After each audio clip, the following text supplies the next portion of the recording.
حضرت امام علی علیہ السلام کی خدمت میں ایک شخص آیا، عرض کرنے لگا، اے امیر المومنین، مجھے کوئی ایسا خاص کام بتائیں کہ میں وہ کروں اور جس کی برکت سے اللہ کا مجھ پر خاص کرم اور فضل نازل ہو۔ بس یہی کہنا تھا تو امام علی علیہ السلام نے فرمایا کہ اے بندے خدا، جو بندہ محرم الحرام کی خبر سن کر، محرم کے چاند کی خبر سن کر اس کی پہلی رات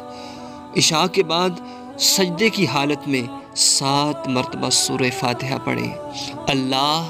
7 مرتبہ سورہ فاتحہ پڑھنے کی برکت سے اللہ اس کی رزق، عزت اور دولت میں اضافہ فرما دیتے ہیں، اور اللہ اس پہ اپنا خاص رحم، کرم اور فضل نازل فرما دیتے ہیں، کیونکہ رزق، رحمت، عزت اور اس عمل کی برکت سے دولت کے خزانے اس انسان پر نازل ہو جاتے ہیں۔ پیارے ساتھیو، تو آپ بھی ضرور اس عمل کو کیجیے گا۔